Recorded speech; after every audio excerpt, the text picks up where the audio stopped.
Welcome to the next lecture in Fundamental of Electronics. We were discussing the PN junction diode, and let us see in details about the diode theory. Before starting the description about the diode, we should know what is the need for a diode. So some initial thoughts on diode. Let us take an example of charger circuit operation. So in a mobile charger, generally we give an AC voltage. Let us consider an AC voltage of 110 volt, that is the RMS quantity. So the maximum quantity is 110 under root 2.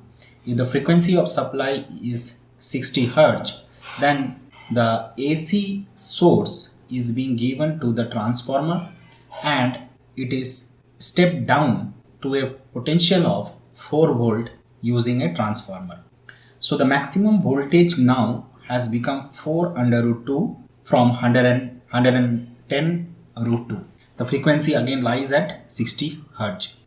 Now using some black box equipment or the devices, the voltage is still stepped down to 303.5 volt DC supply. So the output of the transformer will be AC, and then through a black box we will convert to DC supply. So in general, the source voltage of 110 volt RMS has been converted to 3.5 volt DC using an equipment which is the black box equipment. So what is the black box equipment and what is its role?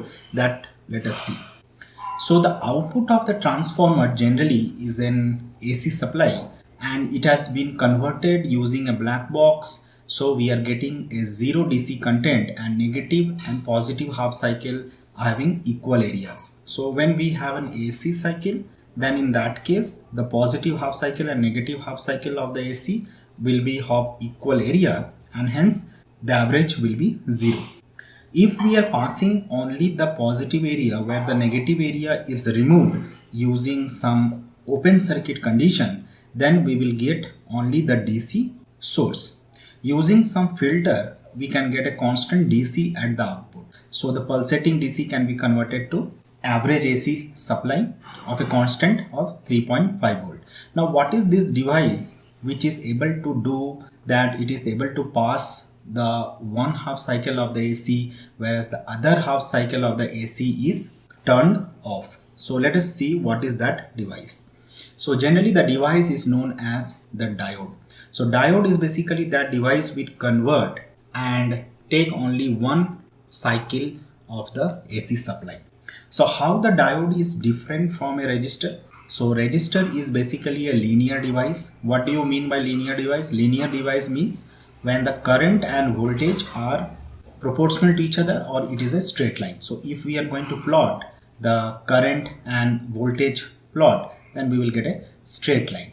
Then hence it is known as the resistor is a linear device, and it is related with the Ohm's law where the potential V is equal to current and multiplied with the resistance. So resistor being a linear device. On the other hand, if we see for a diode, it is basically a non-linear device. So what do you mean by non-linear device? Non-linear device is a device where the current and voltage is not a straight line or it is not proportional to each other. It is generally maybe in the form of exponential waveform. So why the diode is basically a non-linear device? The reason can be defined in terms of the barrier potential of the PN junction. We were discussing the semiconductor in lecture number 1 where we have discussed that the P-type and N-type semiconductor, when it is joined together, then the junction of P and N will lead to an ionization or the barrier potential where the charges will be separated with each other. The charge, when it is separated with each other, then it leads to a potential difference. This potential is known as the barrier potential. Now if the diode voltage is less than the barrier potential, you will find that the current is very low in the diode. It means no current is flowing, we can say.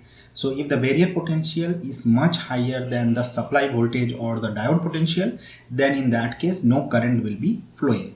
Whereas if the diode voltage is more than the barrier potential, then only the diode current will start flowing, which is the triggering of the diode. So diode is nothing but a PN junction combination where the barrier potential has to be less than the supply voltage. Then only the diode will conduct.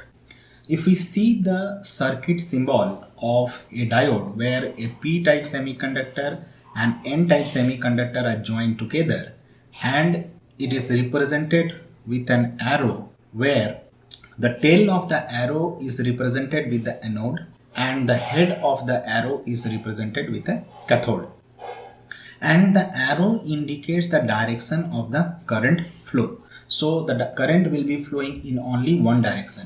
In the reverse direction, the current cannot flow.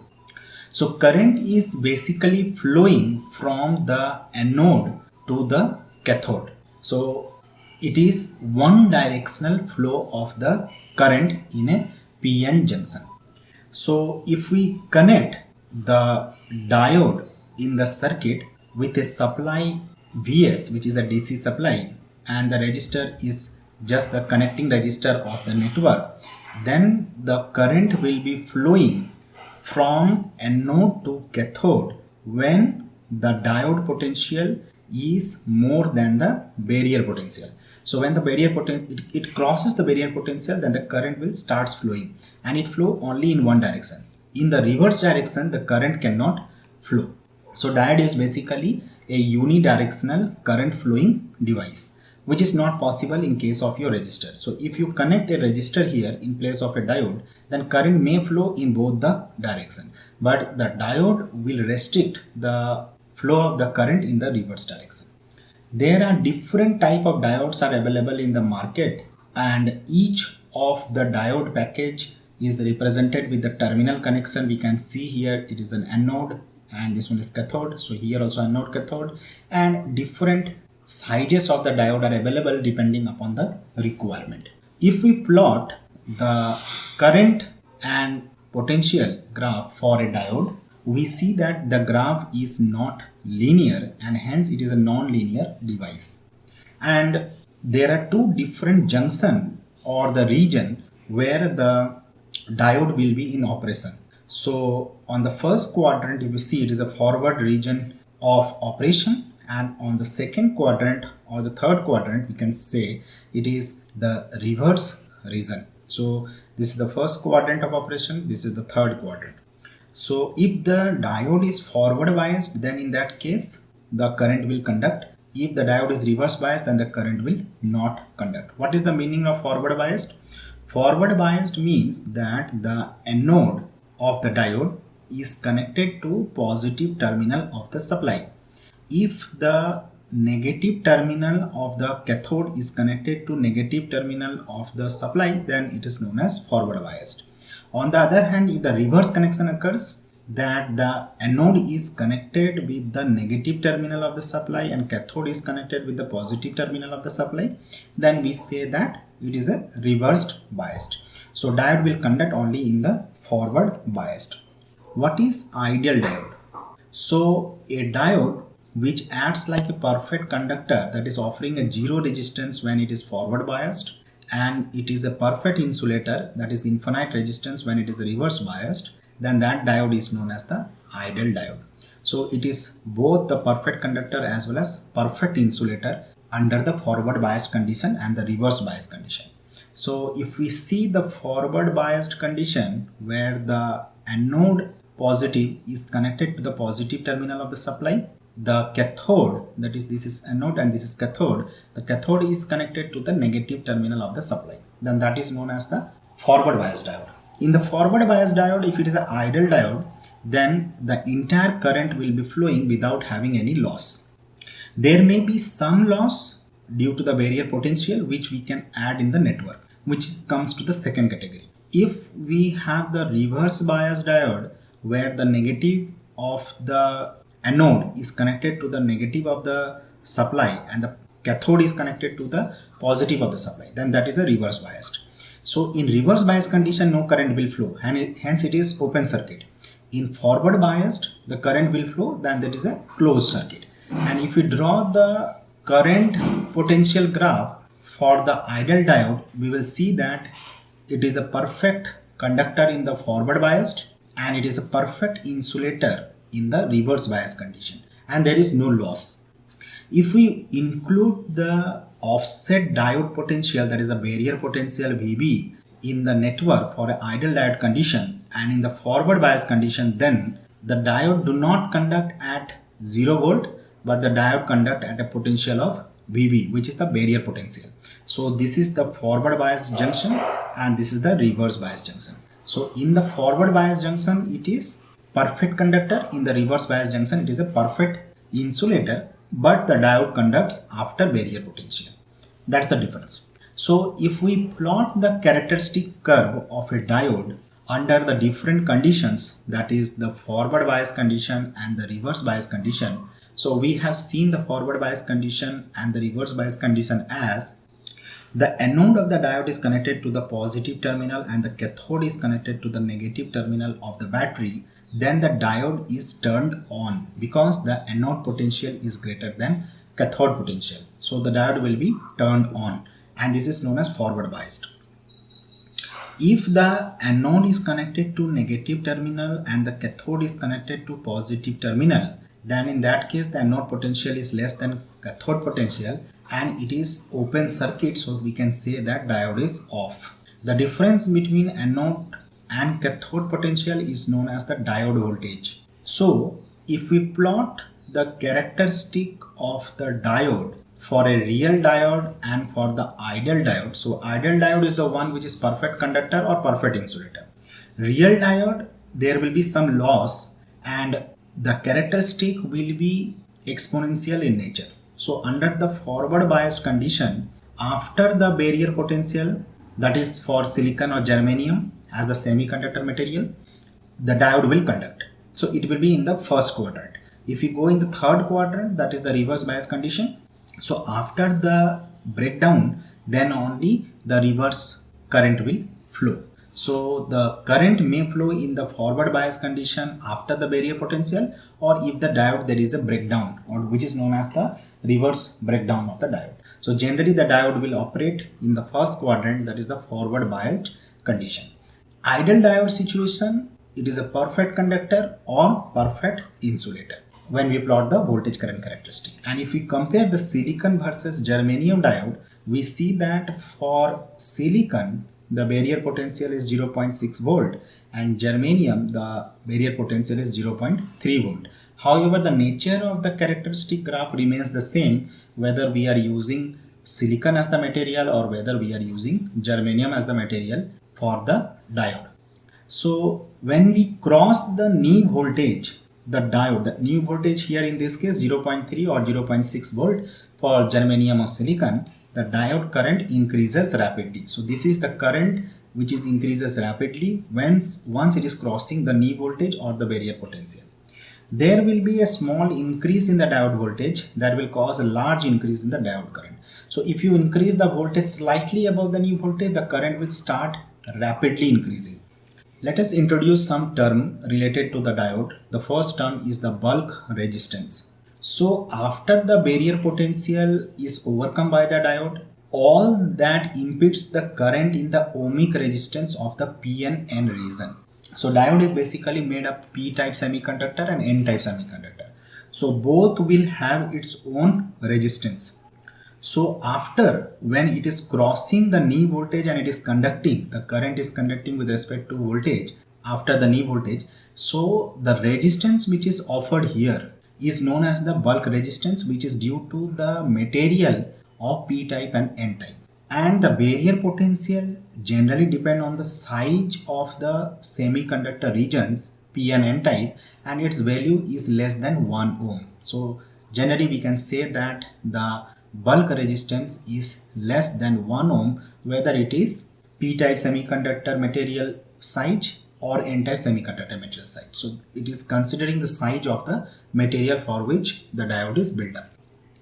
Second term is maximum DC forward current. So we have seen that once the barrier potential is increased, the current is rapidly increasing with respect to the voltage. Now this rapid increase of the current, how far we can increase so that the current in the diode is not too large. If the current in diode is very large, then what will happen? The excessive heat will be produced which may destroy the diode, and hence the manufacturer will give the maximum forward current that we can pass through the diode. So that is given in the data sheet of the diode manufacturer. If we talk about the power dissipation, because whenever the current is there in a particular device, obviously the power will be dissipated, which is similar to the resistor in this case. And if you write the equation of power dissipated with respect to the voltage and current, so we can say that power dissipated is the product of the diode voltage and the diode current. And the maximum power that a diode can be rated, it's depend upon on its maximum potential and the maximum current that it can withstand. So that is the power rating. So power rating is given by the maximum power that the diode can safely dissipate without shortening its life or degrading its properties. So that depends upon how much voltage we can supply or how much current the diode can take.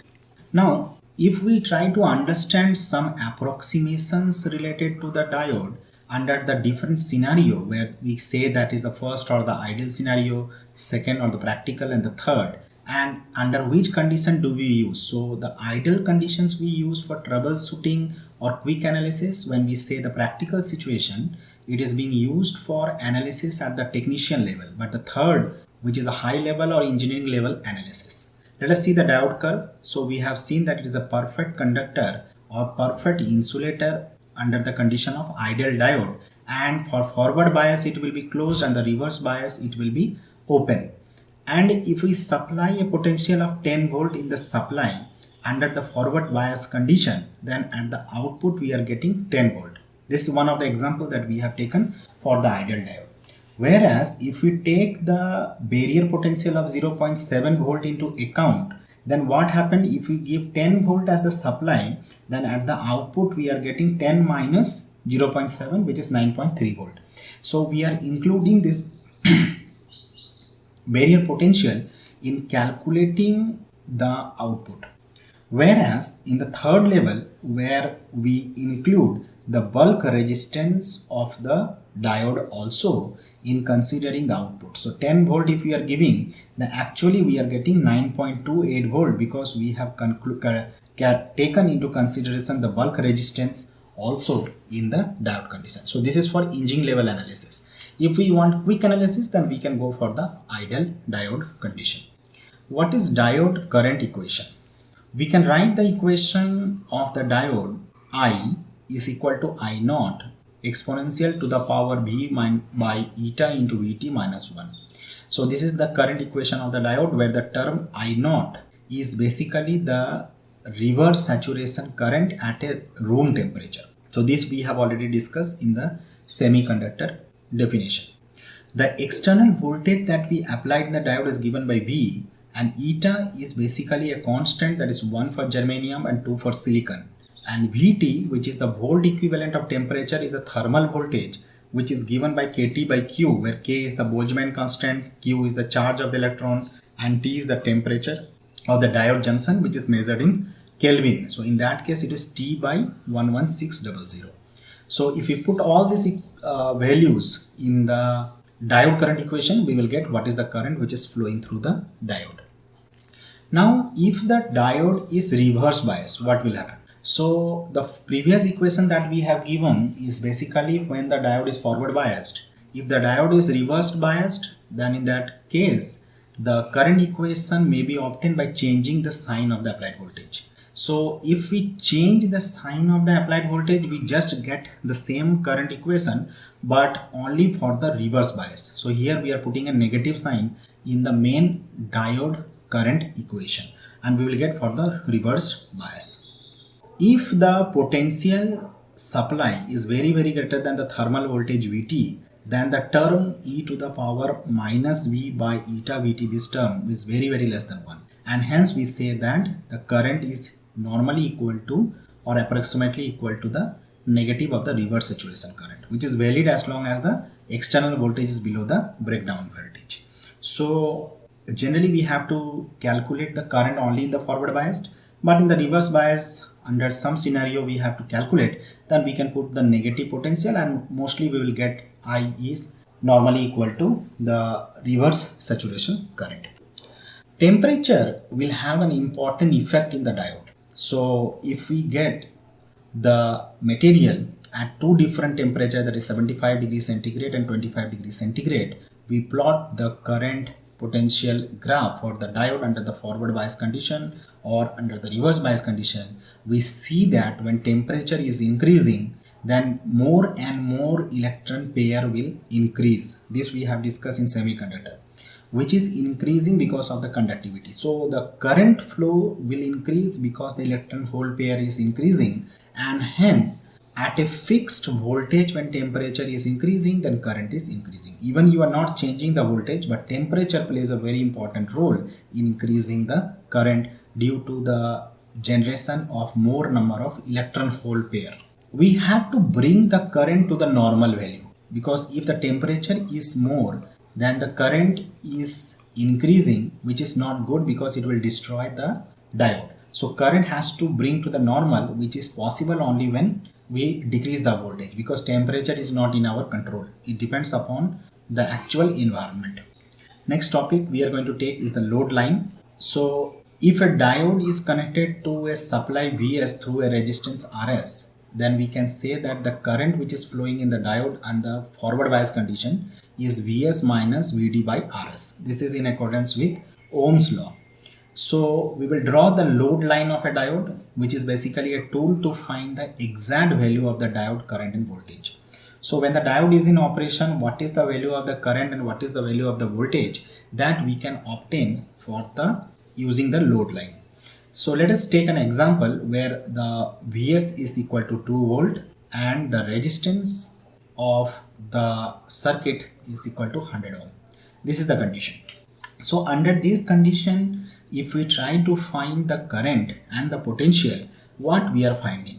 So when the diode voltage is equal to 0 and then supply voltage is equal to 2 volt and the resistance is 100 ohms, then in that case the diode current is 20 milliampere.